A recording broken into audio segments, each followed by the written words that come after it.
Hey folks, do we have a special video for you today? Today I'm going to be collaborating with Ignas from Danny Finance. Of course, if you haven't already, check out his channel. We are fellow YouTubers who talk about investing, talk about stocks, and today we're going to be talking about some high-flying electric vehicle stocks, of course, and they're going to be Hyliion, Nio, and Tesla. All right, I'm going to be talking about the news that came out this week or the previous couple of weeks, and Danny is going to be focusing on the technical side of things. Of course, note that we are not financial advisors. Please do your own due diligence, do your own research before buying and selling stocks. But yeah, without further ado, be sure to give this video a like, subscribe to my channel and also Danny's channel if you haven't already. And let's get right into it. So first off, I just want to say these are the main bullet points for the three stocks. I believe that all three stocks are going to do great things. And depending on what you're looking at, I definitely recommend all three stocks, okay? And so from a Hyliion perspective, it's more of a smaller market cap stock, and it's more of a riskier play, okay? And it's a very niche market. It specializes in Class 8 trucks, so pretty much long-haul duty trucks, and they have a hybrid and fully electric solution out right now, okay? Unlike many other electric vehicle startups that don't have a single vehicle on the road, okay? For Nio, they recently just beat their third quarter results. They beat analyst expectations on both the top and bottom line. Growth projections for Q4 that they come out with are actually above current estimates, and they're projecting 90% revenue growth for 2021 as compared to 2020. So that's huge, okay? Just revenue growth beast. Tesla, we see that it was included in the S&P 500, which is huge, right? Because now all those S&P 500 trackers, which have trillions of dollars in them, will be forced to buy Tesla shares even if they don't want to, okay? And so another factor is that an institutional investor just bought 50 million worth of Tesla stock. I mean, could it be Warren Buffett? And if it has Buffett's backing, this could be huge and could shoot up Tesla stock price even higher up, especially because Warren Buffett, likes to buy value plays. And right now, Tesla is a very high flying stock. Like it literally reached its highest price ever just this past week at around $508 a share. Okay. And so now, not only are they going to be selling cars, Tesla will have recurring revenue in terms of its robo-taxi network and insurance network in the coming years. And I just have to say, Tesla is ahead of the competition, ahead of the EV market by a couple of years, at least 5 years, in my opinion, depending, of course, on what other EV company you're looking at that's trying to compete with Tesla. Okay, let's get right into it. So Hyliion up over the week, up by 11%. And we can see here that they currently deliver two versions of hybrid models, okay? And actually one is fully electric, not necessarily hybrid, but the idea is to still use the diesel motors, but retrofit axles to use electric power, right? So electrified powertrains.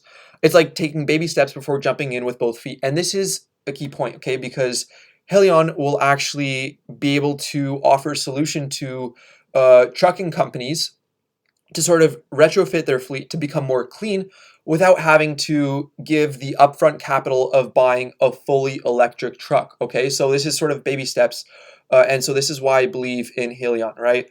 So the fully electric model, that's their second model, is available for pre-order with a $5,000 deposit.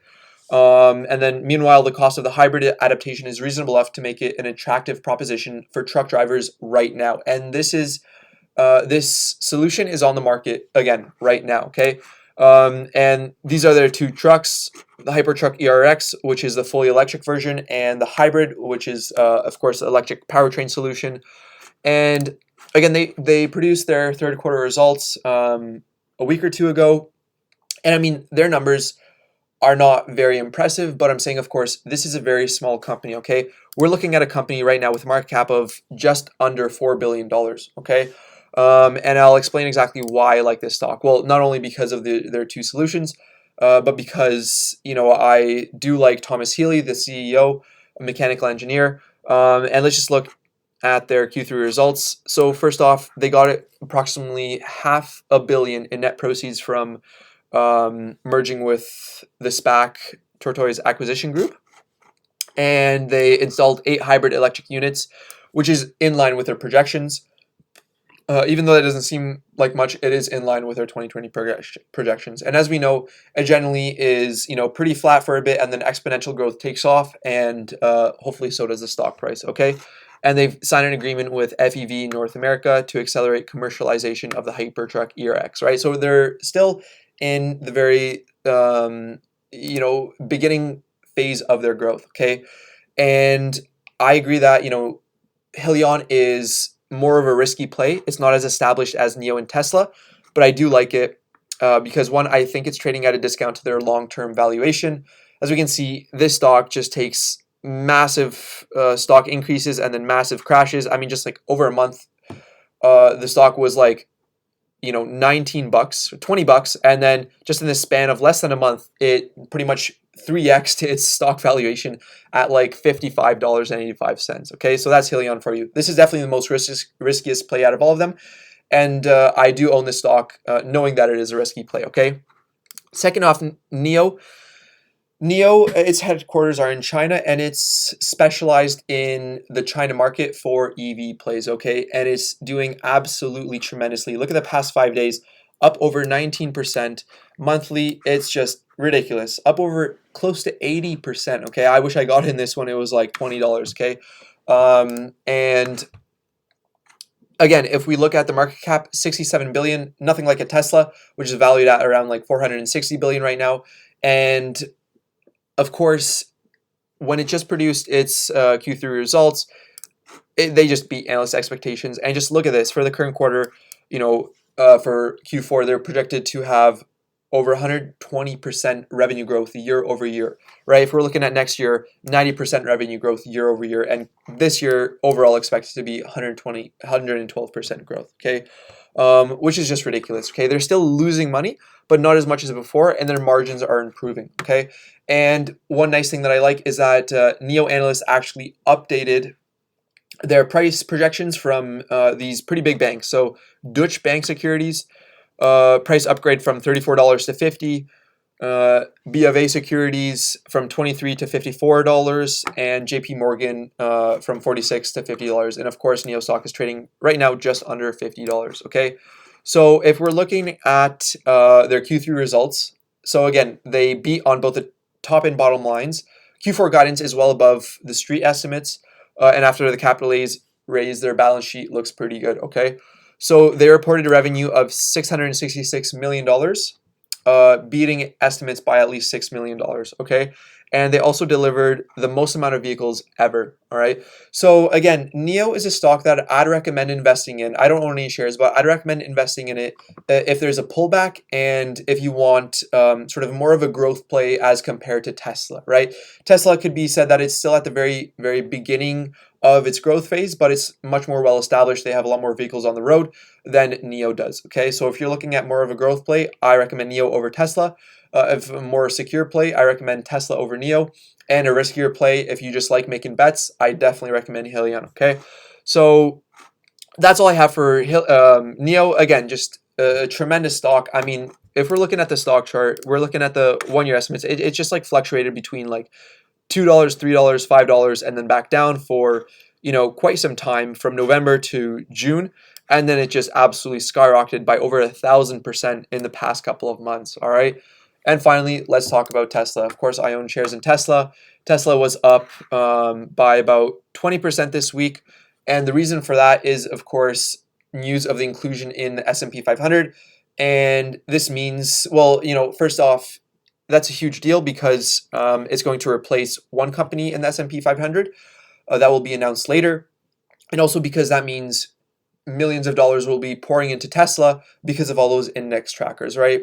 And there are certain standards and criteria that you have to meet in order to actually be included in the S&P 500. For example, like the past 4 quarters have to be positive revenue growth, okay?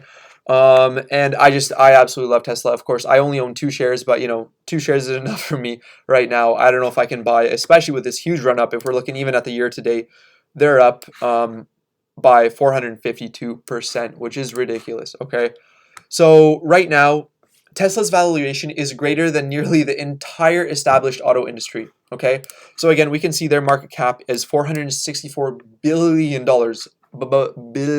which is insane. Okay, Tesla shares are up now over 1,045% in the last 18 months. And again, talk about the market cap. And that's just ridiculous. I just thought I'd share that. And actually now, because of the pandemic is becoming rampant, California, for example, is declaring lockdowns, but California actually just declared Tesla an essential business in the new lockdown, right? I just thought that was interesting news, right? If we're looking at the analyst growth expectations, they're expected for Q4 to grow by 35%, and for next year to grow by 45%. So not as nice as we've seen in Nio, but again, Tesla is a more established company, so of course, their growth is still ridiculous, okay? There is still double-digit growth, which is, quite nice, right? But just not as much as Nio because they're a more established company. Okay, and talking about now more the recurring revenue side of things and also why Tesla is an ideal candidate for an EV car is because it has the total cost of ownership is superior to that of for example, the Toyota Camry here. There's just cost right here. The total 5-year cost of ownership, we can see, is around $30,000 for Tesla, taking all these assumptions in, as compared to the Toyota Camry in all respects. Okay, so I mean, it's becoming cheaper and cheaper to own a Tesla. Tesla is also planning on coming out with its $25,000 vehicle, which is a significant reduction in the cost of the vehicle right now. And it's also planning on having a robo-taxi network, which again will have those recurring revenue streams, right? So in cities where demand exceeds the supply of customer-owned cars, Tesla will operate its own fleet, ensuring that you can always hail a ride from us no matter where you are, okay? And these are just some stats. It's quite interesting, right? It's very, very interesting, and they'll become very, very profitable, right? So cost per mile, 18 cents, okay? Gross profit per mile, 65 cents. Ridiculous. Annual mileage, 90,000, okay? Total gross profit per car per year is 30 grand, all right? And vehicle longevity, 11 years. So you can do the math yourself. It's over like $300,000 that they're going to get over the lifespan of a robotaxi vehicle, all right? So this is very interesting. And let's just look at one chart. So ARK Invest, which invests in disruptive technologies, also investing in Tesla, they said that the winning autonomous taxi platforms will be all electric and will operate at lower cost than their gas-powered counterparts. Besides lowering the cost of labor dramatically, we believe autonomous tech should reduce accident rates by more than 80%, lowering insurance costs as well, which I spoke about a little bit. Tesla is also trying to get into the insurance space industry. But anyways, look at this here. So this is the all-in cost per mile of vehicle services, right? They're saying the average US taxi is $3.50, personal car is 70 cents, and autonomous taxi 25 cents per mile, right? So this is huge, right? This is revolutionary.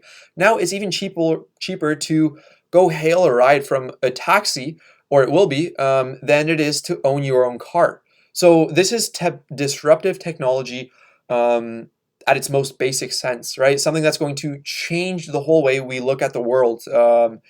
So this is why I'm very excited at Tesla. And Tesla, of course, is at the leading forefront of their robo-taxi network, right? Even right now, they're collecting tons of their data from their cars that they're selling right now on the roads, and they're trying to implement that into sort of an artificial intelligence network to actually ramp up the speed at which they can implement their robotaxi network, okay?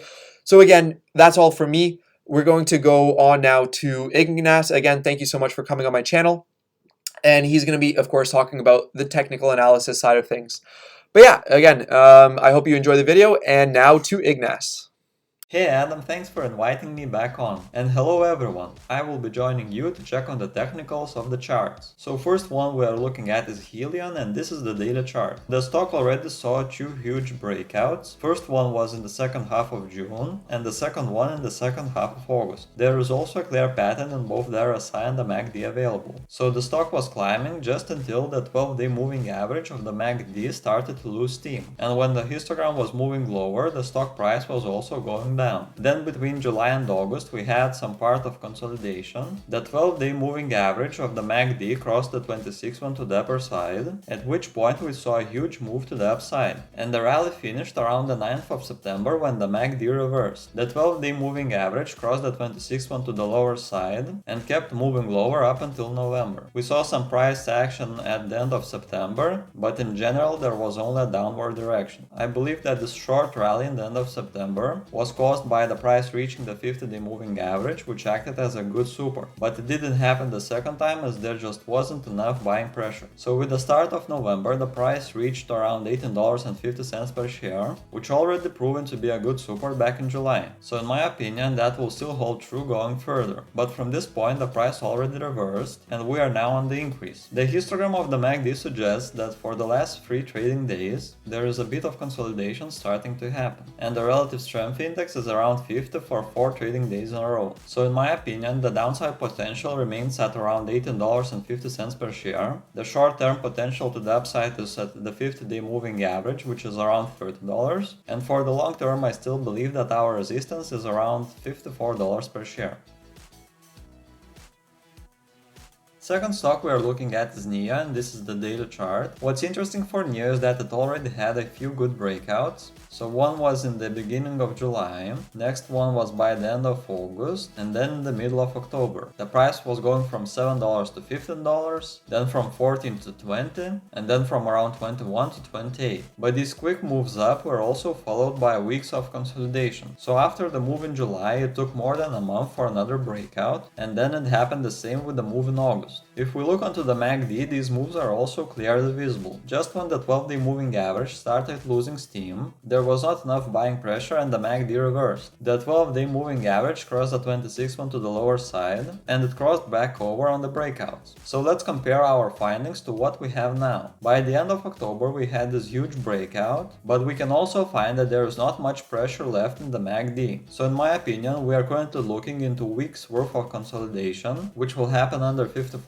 per share and likely around 50. So I would be still waiting for at least the 12-day moving average to reach the 26th one and the relative strength index to move under 70, which would indicate a better buying opportunity if I'm interested to get into the stock. Last stock we're looking at is Tesla, and this is the daily chart. The stock split made the stock run in August, where it reached around $500 per share. And this Thursday we again reached 500, but now we're moving a bit lower. So this seems like a good resistance level for now. Also we had 2 occasions where the 50-day moving average acted as a good support. That was in the first and in the second half of September. So we already bounced from our resistance to the lower side, and the relative strength index is very high, but in the last trading day showed at least some weakness. The only indicator currently showing a lot of strength is the MACD, where the 12-day moving average went way up than the 26th one. So if we get signs of weakness here, then I feel that the stock could still be going lower, and the support would be at around $420 per share. So if I'm still waiting for a buying opportunity at this point, that would be the lowest point for it to go. On the other hand, the news that it will be added to the S&P may not even allow for the price to go that low, because now we will just automatically get a lot of buying interest. So that was it. Don't forget to put a thumbs up to help Adam out, and if you haven't yet subscribed, then please do so because it motivates to put up new content for you. So thank you for watching, and I hope to see you in the next one.